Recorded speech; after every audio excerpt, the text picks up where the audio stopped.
Howdy everyone, happy Sunday. Couple weeks till VisionCon and the official release of the Order of the Trident Speculum, which, the title of that book, I did a little bit of research to title it appropriately. Speculum is a Latin word for mirror, and of course, that sounds better than just, mirror does. In the story, if you've read the first book, you know that they find this ancient mirror that's a portal to another world, and it plays a much larger part in the overall story than, just some random mirror does. But what I didn't know is that the term speculum is also a common term in the OBGYN department. And I kind of wish I would have known that prior to naming the book, but, it's too late now, so fuck it, deal with it. Anyways, we're going to be reading Chapter 7 this week, so we will go ahead and get started on that. I will go ahead and apologize if I sound off, or if I have to cough or something. I've been rather sick this week, so I'm feeling better now, but, just heads up if it gets that way. We'll go ahead and do this. Chapter 7, The Scholar.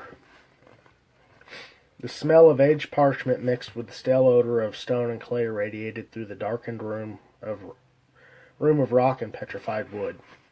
The walls were filled with varnished shelves packed with tomes of all sizes. The occasional rack of scrolls stood amidst the clutter, organized with wooden dividers. A young Druafar sat at the edge of one of the ancient slab tables, his hands locked against his forehead, holding his long silver hair in place. He stared down at the inscription smudged across the yellow page. Taking a deep breath, he turned to another.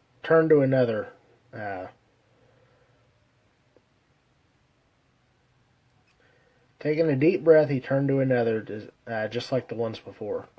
Despite his restlessness, Naziel felt a fondness for the dusty old collection.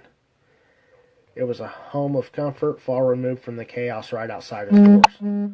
A loud crash roused him, demanding his attention. The sounds of battle echoed through the sealed wooden barriers, causing his ears to twitch. Frustration growing, he placed a small piece of flat bone between the pages and shut the book. He stood with a heavy sigh. The commotion grew louder as he walked towards the door, as if a war were being waged right outside. He cautiously pulled the door open ever so slightly and peered out. Several Druafar, not much older than children, blocked the wide passage, emitting bloodthirsty cries of excitement. Naziel stepped out to get a better look. The two young black-skins stood facing each other, defensive and full of anger. Each one held out a dagger, ready to drive into the ribs of the other at first chance. One sliced in, narrowly missing the other. The second jumped back, crashing into the crowd behind him. Unable to catch his balance, aided by the shoves and punches to his backside, he tumbled forward and hit the ground, rolling with emotion only to spring back to his feet. He halted, looked around at the crude, unpolished blade embedded in his gut. Blood began to drip from the wound. His gaze traveled up to the panicked face staring into his. He took a step backward and pulled the blade free. For a moment he studied the weapon coated in his own blood. Armed with both daggers, he gripped them as best he could and charged. The small instruments felt heavy, unwieldy even. He tripped over his heavy legs, falling to the rocky floor. "Finish him! Finish him!" the crowd erupted in cheer at the unarmed youngling. He glanced around, taking in the mob before him, and the beaten opponent in front of him. An overwhelming pride flourished inside. He casually approached the whimpering body, the growing pool of blood. Whimpering body in the growing pool of blood. The daggers laid where they had fallen. He reached down, securing the bloody weapon. The bloody weapon he'd released when his opponent fell into him. Another step closer, he stopped above the dying Druafar. It took no time to reach down and grab his hair, pulling him up to expose the thin, gasping throat. He closed his eyes and swallowed, dragging the sharpened steel across the tightened flesh, feeling it pop beneath the pressure. Listening to the final gasp, he laid the child's head and stood to claim his victory. Naziel shook his head at the sight of the dead pup. So much untapped potential wasted on the flight ideology of keeping only the strong. He turned back to his study and closed the door, continuing his thoughts. They failed to realize strength comes from more than just combat speciality. He recalled the trials of his youth and being forced to battle stronger drew afar. They looked at him in a new light when he blasted the first one with a fireball. Since that day, they'd pretty much left him alone to study in the quiet, nearly abandoned library. His focus renewed, he returned to his seat and opened the book again to absorb its secrets. The contents of the passage laid out in his head. He couldn't explain, but they held a particular interest for him, reminding him of the stories from his childhood. The stories of their entrance into the darkness were fairly common, though he was certain they were wrong. The evidence he'd found in the book proved that. His people created the tale playing the victim, when in fact it seemed the other way around.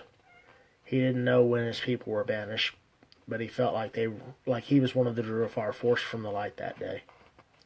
He turned away from the passage, allowing his imagination to carry him out of the library. He found himself walking in the sun, wondering what it would feel like upon his skin, the sort without pain. He'd felt its sting before. No, he wanted the gentle caress, like the surface dwellers enjoyed. It would be a wonderful thing to watch the sunbeams burn through the green of the tallest trees, sparkling light patterns on the ground. The creatures of the surface would be so different from his own, friendly and welcoming, helping protect each other instead of plotting to overthrow their neighbor at the first opportunity. Naziel rubbed the scars on his chest, recalling the villagers that greeted him the last time he walked the surface. The burns lasted nearly a week, leaving him in constant pain the entire time. Had it not been for the burning, he would have made his way through the town unnoticed. It was no wonder they were scared of his kind. If he'd seen a figure sizzling in the sunlight, he'd probably be afraid of it too. Truth be told, his fear rivaled the fear he evoked in them. He shook the memories from his head. In a violent outburst, slamming the book, he shouted across the chamber, "These thoughts serve no purpose!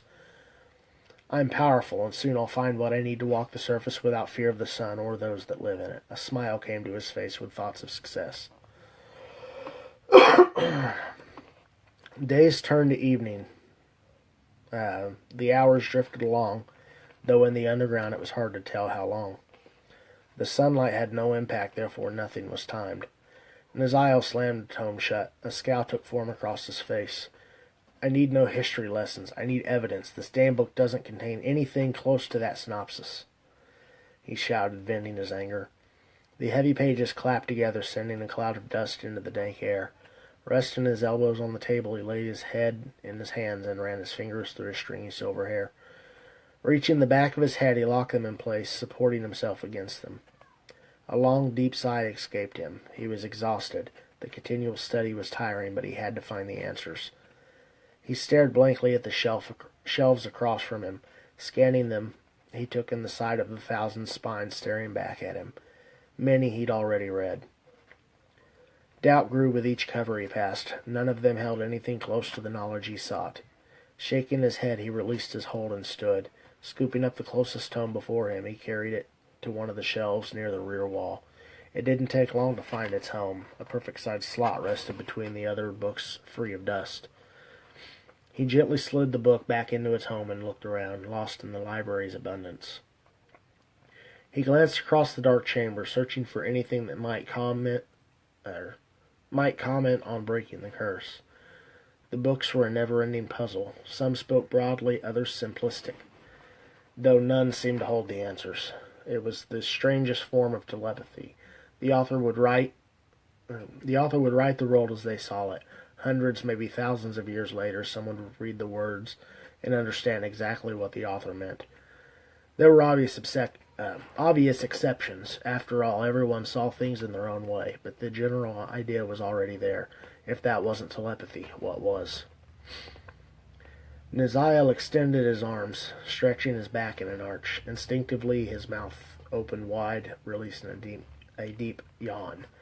Without dropping his arms, he reached to his chin and gave a firm, steady push. Several loud pops echoed in the empty chamber, bringing a renewed flexibility to his neck. Repeating the process on the other side, his eyes caught a brief shimmer on one of the shelves. His attention locked on the overflowing rack. He rushed toward it in hopes to catch a glimpse of the item that called to him. It's sad whenever I write faster than I can think. Or maybe that's the other way around. Fuck, I don't know. I think fairly quickly most days. Moving to the left, he started at the top corner and quickly scanned each binding, hoping to see the flash of light again. Naziel investigated 3 full rows before coming across a thin black book, one he'd never seen before. A strange phenomenon in itself, considering it was on a shelf he'd already read completely. A slight golden sheen surrounded the book, as if reflecting some kind of light. He looked around, searching for a candle or torch that might have given the book's reflection. Finding nothing, he removed it from the shelf and returned to the large table in the center. Placing it where so many others had sat, he loosened the buckle and took his seat. He stared at the glimmering cover for several minutes, unsure if he should open it. Fear crept into his mind. Will it contain another failure, or at last success? And more importantly, what will that mean? Swallowing hard, he reached for the edge of the cover and flipped it open, revealing the pages within. A sickness overcame him. He stared deeply into the aged parchment, blank as it could be, seeking the slightest smudge. Vigorously, he thumbed through the pages. No words, no marks of any kind, just blank sheets staring back at him, appearing to be made from a thick, dried skin. Damn it! Losing himself to anger, he slammed his fist down, feeling a sharp pain shoot through his knuckle. Fueled by rage, he glared at the wound, noticing the broken flesh at the edge. The binding's much harder than it appears. He lifted his hand to inspect the wound. A single drop of blood fell into the open book. He watched, unable to stop the black liquid from splattering onto the page. It landed, sending several smaller droplets around the initial impact. He reached to wipe away the thick beads, but they disappeared, soaking into the flaky parchment. He rubbed his fingers against the rough texture, unable to find the smallest trace of wetness. Naziel stared in wonder. Where'd it go? Flipping through the pages, he searched for any evidence of the black life fluid. The book remained free of mar. This isn't likely. On a whim, he grabbed his dagger out of his boot and pulled the leather sheath from the blade. Placing the edge against the back of his hand, he pressed in, letting the steel bite into him. The blood started to pool around the wound. Placing the dagger on the table, he held his hand over the book and let the beady fluid drip freely into the pages. Several drops spilled out, splattering onto the calcareous material. Calcareous is another word for skin, if you didn't know. Like the first, they disappeared quicker than he could fathom. He stared in wonder at the blank pages, feeling his heart beat faster with each passing second. He shook from excitement, unsure if it was the mystery of the book or the thrill of something unknown. He waited patiently, hoping his blood would expose the secrets of the blank pages. The page remained blank. Excitement leached away, leaving the bitter taste of failure behind. He lowered his head and defeat, another waste of resources. He reached for the book, ready to give up and replace it on the shelf. But he stopped. A faint message started to form in the center of the page. He held his breath, afraid to move his hand, lest it disappear. The mark grew darker, moment by moment, in time with his increasing heartbeat. Finally, it was dark enough to make out the symbols, written in what he guessed was his own blood. He studied the writing. It was a strange language, unlike any he'd seen before, yet somehow he knew what it said. A large smile spread across his face with the first sentence. To release the shadow, the ever-changing host must anoint the chosen in the reflection of worlds. Naziel read the words again, his puzzlement over the meaning of the of the message diminishing his pleasure in understanding the script. How can I do this? At his question, the markings disappeared, leaving the page blank once again. He waited several minutes, reaching for his dagger. Placing the blade against his flesh, he readied to sate the book's appetite once more. The iron bit into him a second time just as the new symbols appeared. Returning the blade to the table, he picked up the small book. A key is required to free the ever-changing from the sanctum of void. Once free, there is no avoiding the path, for avoidance is the key to assurance. He read each word aloud, listening to them, tasting them on his lips. The words faded slightly, revealing a large symbol below the message. A smile came to him. He gently shut the cover and locked the buckle into place. "Thank you," he whispered to the slim volume, placing it in his satchel. Returning his dagger to its sheath and stuffing it back into his boot, he flung the leather strap of his satchel over his shoulder and headed for the door. Naziel stood at the center of a round chamber, staring up at the elders, each one wicked in their own right.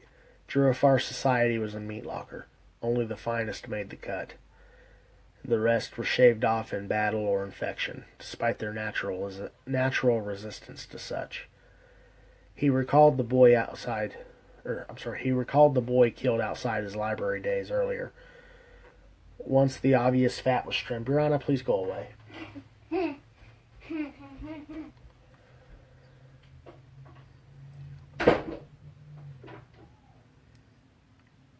Once the obvious fat was trimmed, so to speak, it was these seven that trimmed the rest. They were the elders. They had no equal. Each one obtained his or her position by replacing the former holder through trickery, seduction, and murder. Their entire system was shaped by this group, keeping the strong and letting the weak die off. If many of these elders had it their way, he would have been among the clippings, dropped to the floor and shoveled up for dog meat. Fortunate for him, he was stronger than they'd expected. "Why have you called us this time, Naziel? Have you found another enchantment which will allow you to exist comfortably in the sunlight?" one of the old Jurufar teased. Naziel absorbed the taunt. He'd been subject to their humiliation as long as he could remember. It didn't change anything. In fact, it made him push harder. One day he'd be able to shove it in their faces, their cold, dying faces that would look up at him rather than down. He waited patiently between the 7 chairs, placed in a half circle, each one facing him. He swallowed hard, ready to speak the words he'd rehearsed 1,000 times. He was used to being mocked and tormented by his people. They didn't understand his desire. Accustomed to their scorn, he chose to ignore them rather than respond. There was no sense in giving them more ammunition. His gaze fixed on his aggressor, Cronus. The elder was nearing a feeble state. Soon he would start to weaken, and his chair would be ready for a new occupant. Naziel always hated that wicked smile perched on his lips. He was unusually cruel, even for a Jurufar. Naziel sighed, letting his feelings about the elder pass. He glanced towards each one of the 7, erect in their chairs, some men, some women, some ancient, while others were slightly older than him. Studying their faces, he ensured they were ready to hear him. "I've discovered something much more interesting," he declared, pulling the thin black book from his satchel and raising it high above his head for all to see. Whispers filled the room at its sight. An ancient woman rose from her central chair, naming herself as the eldest of elders. With a gesture towards the others, she made the whispers subside. "Tell us what's been revealed to you." She leaned against her podium, anticipating his words. He recited the story, leaving no detail unattended. The whispers resumed, growing in volume, yet too sporadic and mumbled for him to decipher. "Interesting," the eldest of elders commented. Her voice gained strength as she spoke. "We're aware of whom the book is referring. The oldest of our kind have always believed the unspoken one is responsible for our existence. We do not know what happened to him. All knowledge of that time having been lost or forgotten. We only know him from an old tablet found thousands of years ago. If this book can tell us how to free him, then it is our responsibility to do so. There is, however, one thing you must do before we can provide you the assistance you'll need." Naziel listened carefully, hanging on each word.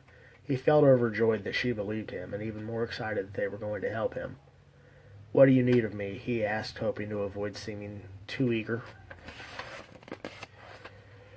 "You'll need to travel to Aldarion, to the tomb at the center of the city. There you'll learn everything you need to know." She reached to her neck, pulling a thin black chain from her robes. "You'll need this," she said, tossing it to him. He looked over the amulet, noting the strange icon. He studied the stone symbol, cracked down the middle, revealing half of a demonic face. He placed it securely in the satchel along with his book. "I'll return once I have this knowledge." Refusing to wait a moment longer, he turned and made his way from the chamber. The ancient woman waved her hand, watching him exit the thick stone doors.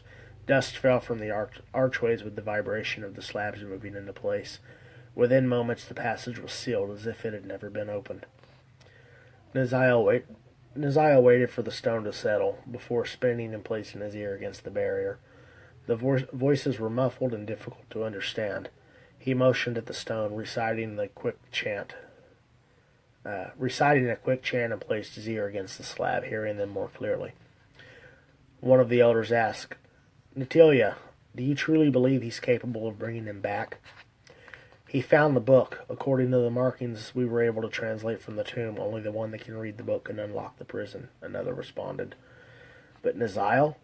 He's an accomplished magician and a decent swordsman, I'll give him that. But he lacks the determination and bloodlust of our people.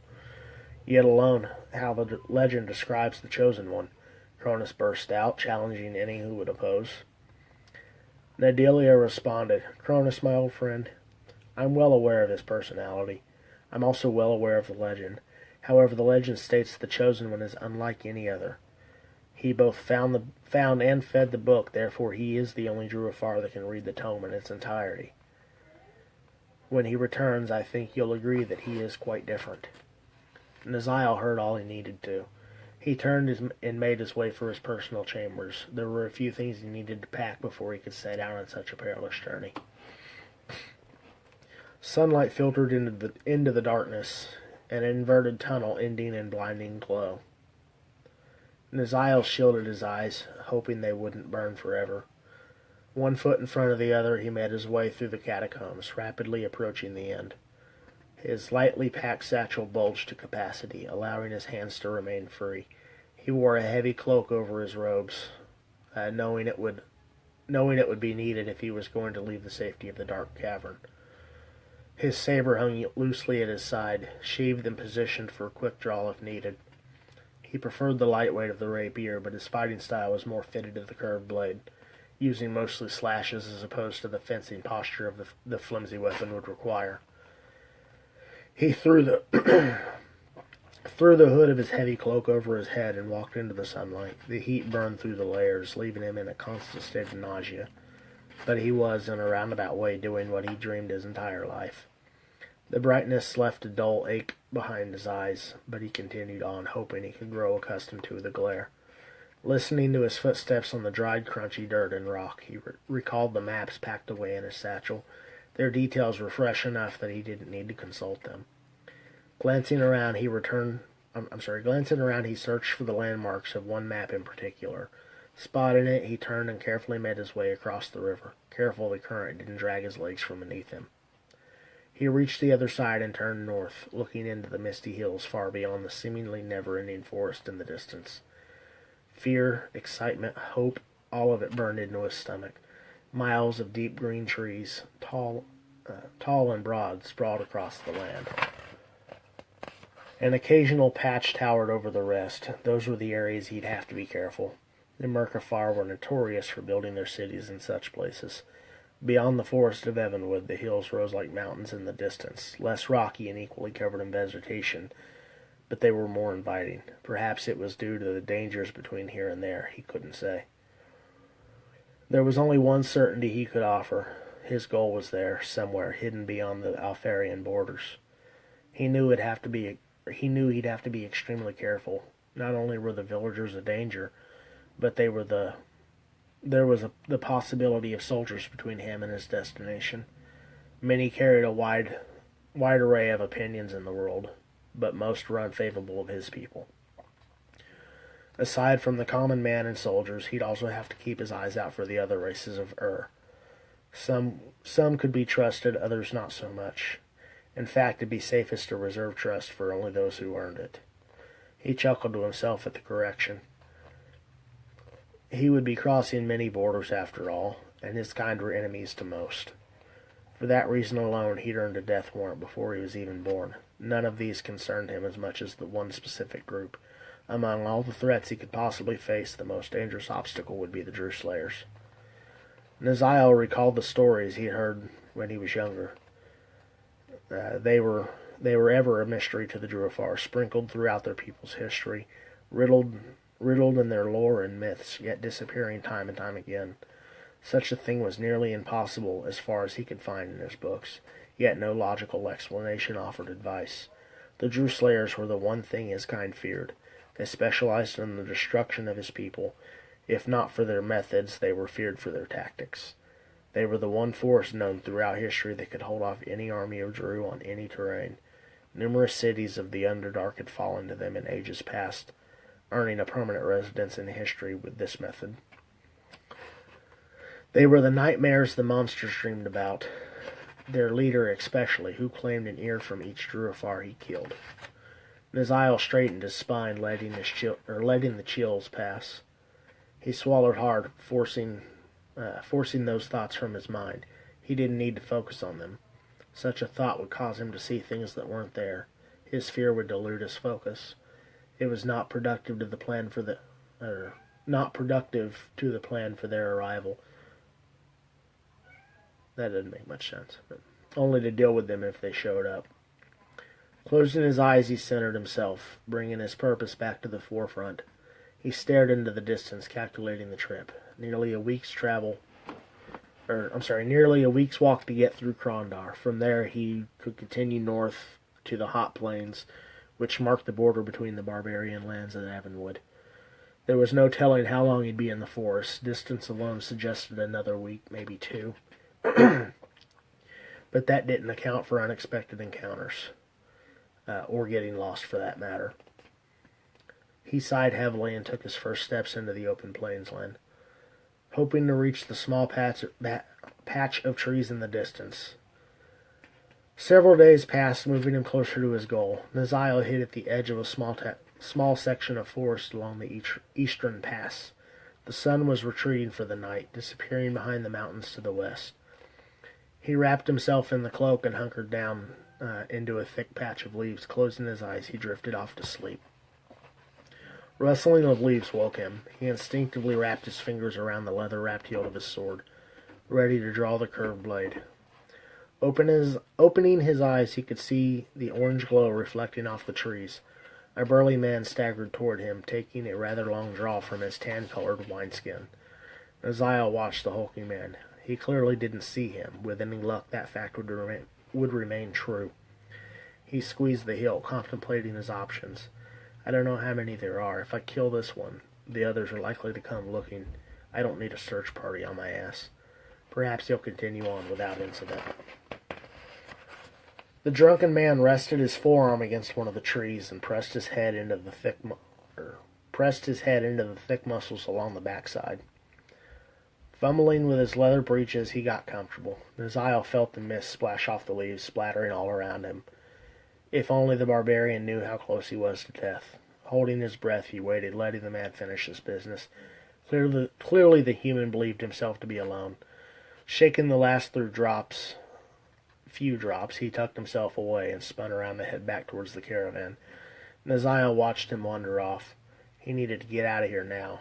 He'd grown too comfortable, cursing himself for allowing anyone to get that close. He quietly picked himself up and slung the satchel over his shoulder. Making his way from the occupied woods, he stepped into the moonlight plains, leaving the encamped humans behind. He crossed several dusty roads, remembering the layouts as best he could. They were few and far between, but even one meant civilization. He was drawing close to the main pass to Hero's Gate. The moon radiated a dull white, leaving dots in his vision. It irritated him. He could see it so much better without it. The massive glow was more of a distraction than anything. It made shadows seem like figures, each one watching and waiting for him to relax. His vision played tricks on him. One moment a perfect silhouette would be standing there, and the next a fallen limb or a patch of wheat remained. Night travel was much harder than it seemed. The crunch of dry grass and grain faded, replaced by his hollow footsteps on crumbled earth. Despite his distorted vision, he could tell he was on a road, a main road from the size of it. While it would take him to his destination faster, it also increased his chance of discovery by hostile strangers. If there was a main road, there were surely travelers. He looked up at the moon. It nearly sat upon the mountain ridge, following the sun's path earlier that evening. He guessed he had about 2 hours before it would fade, allowing the sun to reclaim the day. At that time he needed to be clear of the road, but a little distance gained wouldn't hurt him in the dead of night. The morning light peeked over the tree line. I don't know if I'd say that. I don't really care for the southern accent that I have. I typically attribute it to a non-intelligent standpoint, and I like to think that I'm more intelligent than I'm presented. Although, about 2 weeks ago I was compared to Morgan Freeman, which I don't get either. Anyway, for the second part of that, Book 2 is currently available on Amazon. I have my first shipment here and ready for its release here in about 2 weeks. So you can either wait then or Amazon, or there are several options available. We'll get you taken care of, Heather.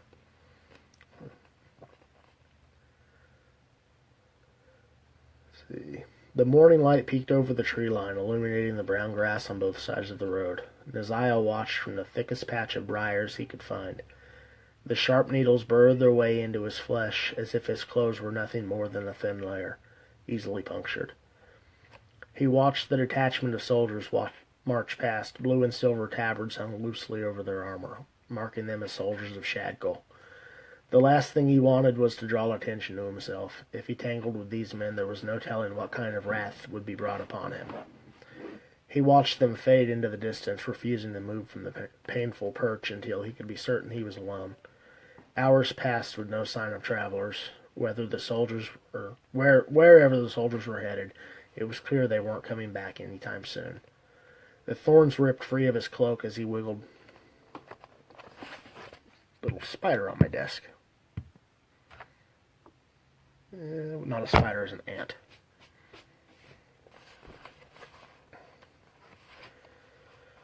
Hours passed with no sign of travelers. Wherever the soldiers were headed, it was clear they weren't coming back any time soon. The thorns ripped free of his cloak as he wiggled out. It was nearly midday, and he had to make up for the time he'd lost.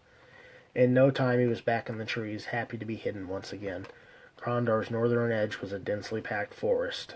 If he didn't know any better, he would have guessed he would have been in Evanwood already, but he knew that wasn't the case. The Merkafar homeland didn't start until he reached the hot plains, which should be coming up any moment.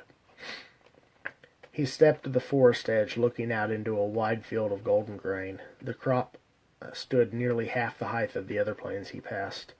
He recalled the details about it, dredging up every memory he could. Naziel scanned the tops of the grain, watching for any movement. Every now and then a small stream of water would shoot up. They didn't seem to have any pattern or design that he could see. Surely such a small spray cannot be responsible for the reputation this site has gained. Abandoning all caution, he stepped into the reputed perilous field. A faint hiss echoed all around him, reminding him of the light breeze through the autumn trees. He continued along, a wicked smirk at the deception scribed in so many books. Halfway across, the hiss grew louder, sending a massive jet of water straight into the air, not 10 steps from where he was standing. The scalding mist rained down over the area. He could feel the heat of the tiny droplets pecking at his cloak. The larger drops would fall much harsher. He had to do something. Focusing his will, he threw his hands overhead, thrusting his palms into the sky. The water collided with an invisible barrier, splashing and pulling along the top of the hidden disk. It collected together and ran down around him. Letting the water cool, he dropped his hands, allowing the shield to dissipate. A large splash soaked into his thick cloak. He parted the stalks and found himself facing an odd figure lying half buried in the deceptively muddy dirt. Humanoid eyes stared back at him. A look of shock burned into the cooked skin. Glancing around, he found many more, victims that believed as he had. I may have underestimated this place, he thought. He had a newfound respect for the plains, but now was not the time for admiration. He broke into a full run, hoping to escape the field before the jets erupted again. The hiss grew louder all around him. He was moving too quickly to determine its location. Slowing, he listened for it, but it wasn't far off. It wasn't far off, but it wasn't right on top of him either. He felt a minor quake under his feet. Am I too late? Did I make a mistake? He lunged forward, bending at the knees to jump as hard as he could. The ground gave way a few inches, squishing water out from around his boots. He took to the sky, feeling a thick stream erupt where he had been. The jet grazed his backside, burning its way into him. The pain was unbearable, like a sting that continuously repeated itself. It soaked into his clothing, lingering on his already sensitive skin. He was glad he kept moving, allowing his momentum to carry him away from the majority of the blast. His feet collided with the soggy ground, sinking into the the muddy grass-covered dirt. He lost his balance and fell face first into the mud. The geyser rained down upon him, burning deep into his clothes. He cried out in pain, feeling the blistering water pound against his body. Is this how it ends? Am I another victim to underestimate the field? His cloak offered little protection to the scalding vapor. No, I will not be defeated so easily. I've been tortured my whole life. It will not end this way. Biting his tongue, he picked himself up. He could see the tree line marking the borders of Evanwood. Hand over fist, he crawled through the mud. The water receded, raining the last bit down upon him. On hand and knee, he made his way through the forest edge and passed from the deadly field. Reaching the trees, he buckled, falling face first into the leaves and dirt. Pain shot through his blistered back. He wanted to roll over, but it required too much strength. Forcing everything he had into the single action, he pushed himself to his side. Letting gravity do the rest, he plopped down on his back, wincing in pain from the sudden pressure. The young Jurafar laid there, looking into the blinding clouds of white and blue. The moon was already out, ready to claim dominion over the sky. Naziel laid there, watching the sun fade. Despite the annoyance of its burning beams, the transition was a sight to behold. All the shades of orange and yellow and blue came together, singing a lullaby for the finished day. It was a painful price to pay for such a memory, but it was well worth it. The sun faded completely, surrendering its position to the moon. Naziel gathered his strength. He had to find shelter before his body tensed further than it already had. Pushing himself up, he got to his feet and staggered into the trees. Just past the forest edge, he found a fairly secluded ravine. It slashed into the earth, protecting him on all sides. Of course, it offered no escape if he was surrounded, but at least no one would see him until they were already there. Weakly, he slid his way to the bottom and stripped off his wet clothes, placing them over the low-hanging branches to dry. Kicking the leaves into a pile, he closed his eyes and focused on them. His hands outstretched around the mound, he whispered a short incantation. The leaves began to shift, caught between a single entity and the pile they were before. They changed form, gathering and solidifying into a single mass. He opened his eyes, looking down at the thin bedroll before him. He pulled the top layer away, exposing a down pillow and a thin liner. Unable to spend another moment awake, he wiggled into the roll and covered up, slightly praying his back would feel better in the morning. He closed his eyes and drifted off to sleep. We will resume the next chapter, which is titled Stolen Thoughts, next week. As I said earlier, we're getting fairly close to VisionCon. I am uncertain if I am going to do a reading that Sunday or not. I'll think about it. It's still 2 weeks out, I believe. But I'll be in Branson that Sunday. If I have time to do it, either in the motel room or as we're packing up, I'll make it happen. we'll see. That's the best I can say. I might even wait till I get home. I don't know when I'm coming home yet, but Branson is not that far away from here, so I will make that decision and let you guys know probably next week. Other than that, everything in paperback is available on Amazon right now. Just look up Order of the Trident or Samuel Reichard or Elderlands. I've got a lot of keywords typed in, so there should be many ways to find it. Both paperback for book 1 and 2 are currently available on Amazon. I set that up as a somewhat of a pre-order type deal, just in case you either can't make it to the release,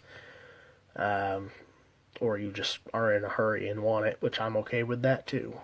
And then the ebooks or Kindle version, both of them, Order of the Trident 1 is already available, which I'm working on getting another revision of that book done. This one, I had some issues with it. The original editor didn't have time to do the job the way it needed to be done, and I didn't know about that until it was too late, so I ended up having to do what I could to make the book complete, and it still wasn't right, so I've got a guy looking at it. As soon as he gets done with it, I'll be going in and doing a revision to it to just fix all of the little problems, and then hopefully I shouldn't have to touch it anymore after that.